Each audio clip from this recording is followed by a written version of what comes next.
Praise the Lord, hallelujah. अभी आप अखबार में देख रहे हैं कि इजराइल और पालस्तीना के बीच में वॉर चल रहा है। सब्बात के दिन कई इजरायली लोगों को, बच्चों को, स्त्रियों को हमास एक टेररिस्ट ग्रुप ने इजरायलियों पर 5000 रॉकेट सुबह 6 से 6:30 के टाइम पे एकदम हमला किया और कई लोग इस युद्ध में मर गए हैं, घायल हुए हैं। लेकिन अभी उसे डिफेंड करने के लिए इजराइल देश अपनी सेना को तैयार करके उस गाजा स्ट्रिप के पास वार के लिए डिक्लेयर किया है। आज मैं आपसे ये बातें क्यों बोल रहा हूँ पता है?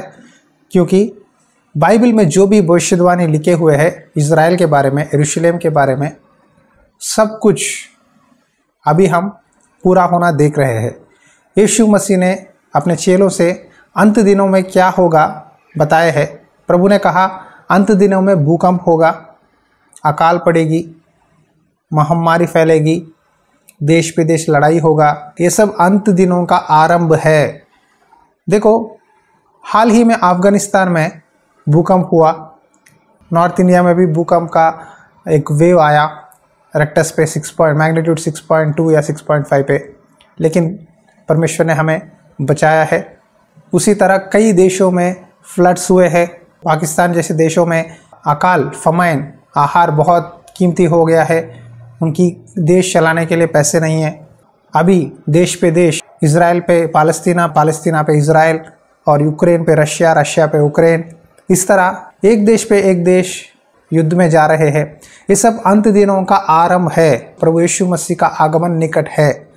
प्रभु यीशु मसीह ने कहा तुम ये सब देखकर डरो मत, लेकिन याद रखो कि मेरा आगमन निकट है। देखो, प्रभु यीशु मसीह यरूशलेम में क्रूस पे अपना जान बलिदान दिए है और तीसरे दिन उसी यरूशलेम से स्वर्ग में आरोहण हुए हैं।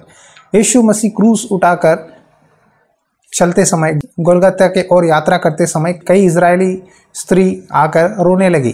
तब प्रभु यीशु मसीह ने एक बात कहा। आइए उस वचन पढ़ेंगे। लूका रचित सुसमाचार अध्याय 23 वचन 28। यीशु ने उनकी ओर मुड़कर कहा, हे यरूशलेम की पुत्रियों, मेरे लिए मत रो, परंतु अपने और अपने बालकों के लिए रोहो, क्योंकि देखो वे दिन आते हैं जिसमें लोग कहेंगे धन्य है वे जो बंज है और वे गर्भ जो ना जने और वे स्तन जिन्होंने दूध ना पिलाया।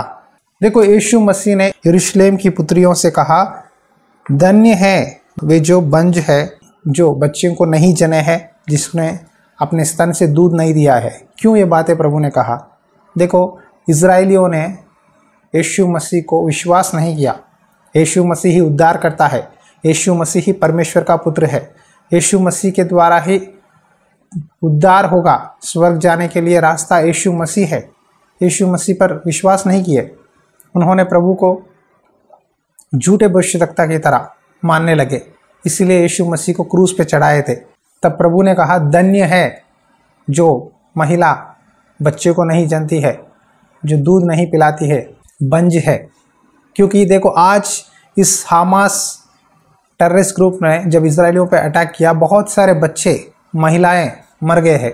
आप न्यूज़ में देखो कितने लोग रो रहे हैं कि अपने छोटे छोटे बच्चे मर गए हैं, जवान टीनेजर्स मर गए हैं, कई महिलाएं घायल हुए हैं।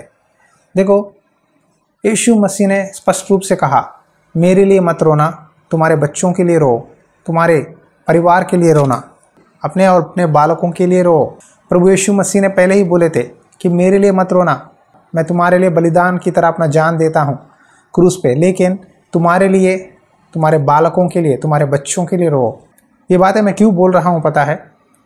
6 महीने पहले इजराइल देश में इजराइल की गवर्नमेंट ने एक रूल पास किया है। क्या है पता है? वहाँ के मसीहों को, क्रिश्चियंस को, जो लोग वचन सुनाते हैं, जो लोग चर्च चलाते हैं यरूशलेम में, इजराइल में, जो लोग बाहर गलियों में आकर इवेंजलिज्म करते हैं, सुसमाचार प्रचार करते हैं, स्ट्रीट गॉस्पेल यीशु मसीह के बारे में बोलना मना है। अगर कोई भी यीशु मसीह के बारे में सुसमाचार बाहर आकर बोले तो उनको 1 साल तक जेल में डालने की सज़ा दी गई थी, और किसी से प्रभु के बारे में बात करे उनको भी जेल में डालने के लिए कहा गया था। और जब प्रभु के दास, प्रीस्ट, पास्टर्स बाहर जा रहे थे, उनको देखकर कई यहूदी लोग उनके चेहरे के सामने खड़े होकर उनका चेहरा देखते हुए नीचे थूकते हुए उनका बेइज्जती कर रहे थे, मजाक उड़ा रहे थे। तो ये सब चीज़ें आपको यूट्यूब पे दिखाई देती है। लेकिन 6 महीने के बाद अब जहाँ प्रभु का बेइज्जती हुआ, जिस देश में यीशु मसीह पैदा हुए, जिस जगह यीशु मसीह अपना जान दिए है जिन यहूदी लोगों के लिए और हमारे लिए, और जहाँ प्रभु आरोहण हुए हैं, उसी जगह में यीशु मसीह का नाम लेने के लिए भी अधिकार नहीं दिया गया। जहाँ प्रभु की नाम की निंदा हुई, उसी जगह में इतना पावरफुल कंट्री है, इतना मिलिट्री उनका बेस, इतना मजबूती है, जो संसार में हर सब देशों से उत्तम टेक्नोलॉजी उनके पास है, सिक्योरिटी में, मिलिट्री में, आर्मी में, एयरफोर्स में। उस देश में अचानक से एक सब्बात के दिन, फेस्टिवल के टाइम में शत्रु देशों ने उनके ऊपर हमला करने लगे। देखो, जब परमेश्वर से लोग दूर चले जाते हैं, परमेश्वर को कहते हैं हमें यीशु मसीह नहीं चाहिए, तो वहाँ परमेश्वर उनको शत्रुओं के हाथ में दे देता है। कई लोगों ने नारे लगाए, we don't want Jesus, go away you Christians, यहाँ से चले जाओ, हमें यीशु मसीह नहीं चाहिए। प्रभु यीशु मसीह ने पहले ही कहा, मेरे नाम पे तुम्हें सब लोग तुमसे नफरत करेंगे, तुमसे दूर हो जाएंगे। सब बातें प्रभु यीशु मसीह ने जो भी कहा है बाइबल में, सब पूरा हो रहे हैं। हम इसका चिन्ह अभी इज़राइल और गाजा के वार में देख रहे हैं। मैं आज आपसे कहना चाहता हूँ, शायद वो लोग यीशु मसीह को स्वीकार करें ना करें, फिर भी हमारा फ़र्ज़ है कि हम उनके लिए प्रार्थना करें। प्रभु यीशु मसीह ने कहा, तुम अपने पड़ोसी से प्रेम करो।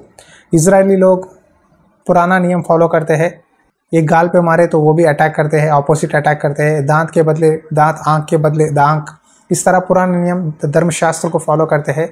लेकिन यीशु मसीह ने कहा, अपने शत्रुओं से प्रेम करो, उनके लिए प्रार्थना करो, उनको क्षमा करो।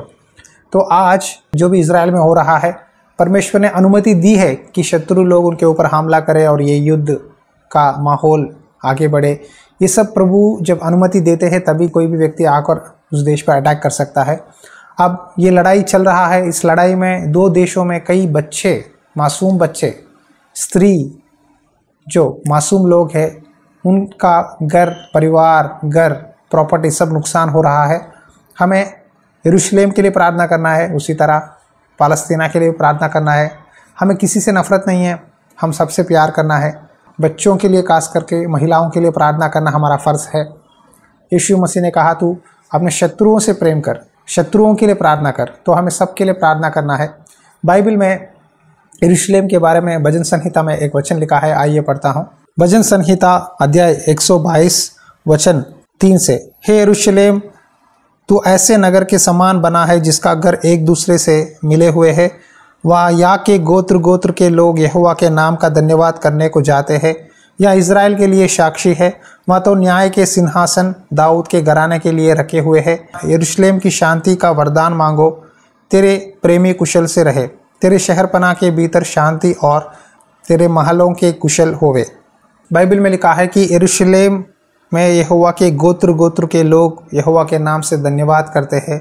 वहाँ सब लोग जाते हैं। यीशु मसीह के बारे में, मूसा के बारे में, जो भी बाइबल में लिखी हुई जगह है, सब यरूशलेम में है। यरूशलेम का मतलब यह है कि सिटी ऑफ पीस। शालेम मतलब शांति, सिटी ऑफ पीस, शांति का शहर है। उस शहर के लिए हमें प्रार्थना करना है कि परमेश्वर उस शहर में शांति दे। यरूशलेम की शांति का वरदान मांगो, तेरे प्रेमी कुशल से रहे। तेरे शहरपनाह के भीतर शांति और तेरे महलों में कुशल होवे। यरूशलेम के लिए हमें प्रार्थना करना ज़रूरी है कि परमेश्वर के बारे में सारे यहूदी लोग यीशु मसीह को ग्रहण करें। जब तक पूरे जो परमेश्वर की गिनती में इज़राइल में प्रभु यीशु मसीह को स्वीकार करते हैं, तब प्रभु का आगमन निकट है। और यहाँ भी लिखा है बाइबल में कि प्रभु के बारे में समाचार पूरे संसार में फैलता है। ये भी एक चिन्ह है कि प्रभु का आगमन निकट है। मसीह में प्यारे भाइयों बहनों, मैं आपसे रिक्वेस्ट करता हूँ कि हम सबके लिए प्रार्थना करना हमारा कर्तव्य है। कई लोग अपने बारे में प्रार्थना करते हैं, अपने बीमारियों के लिए प्रार्थना करते हैं, लेकिन देश के बारे में, संसार के बारे में, दूसरे देशों के बारे में, यरूशलेम के बारे में प्रार्थना नहीं करते। इसीलिए ये सब हो रहा है। हिम्मत मत हारो। अगर भारत देश के आपके रिलेटिव्स, मेहमान इज़राइल या पालस्तीना में रहते हैं, उनके लिए प्रार्थना करो ताकि परमेश्वर का प्रोटेक्शन उनके ऊपर रखे। आइए आंखें बंद करें, छोटी सी प्रार्थना करेंगे। अनुग्रहकारी दयालु परमेश्वर, मैं यरूशलेम के लिए प्रार्थना करता हूँ पिता। यरूशलेम जहाँ तूने चुना है, जहाँ तेरा मंदिर का नींव दाऊद और सुलोमोन ने बनाया है, उस जगह प्रभु तेरी शांति होवे। वहाँ यरूशलेम के लिए हम प्रार्थना करते हैं। दूसरी आगमन में यरूशलेम से ही आप आने वाले हैं। मैं विनती करता हूँ परमेश्वर, यरूशलेम में शांति दीजिए प्रभु। उसी तरह ये वार को आने वाले दिनों में बंद कर दीजिए। हर देश में शांति रहने के लिए मदद कीजिए। मैं आपसे विनती करता हूँ, पालस्तीना देश में और इज़राइल में, दोनों देशों में कई मासूम बच्चे स्त्री को नंगे करके मार रहे हैं। मैं विनती करता हूँ, बच्चों को, स्त्रियों को बचा। हर एक लड़ाई झगड़ाओं से हमारे संसार को बचाकर आपकी शांति, आपका सुसमाचार हर जगह फैलने दे। यीशु मसीह नाम पे विनती करता हूँ पिता, आमीन। Praise the Lord. प्रार्थना करो यरूशलेम के बारे में और हमारे संसार के बारे में, ताकि हम सब एक दूसरे से शांति के साथ रहें। God bless you.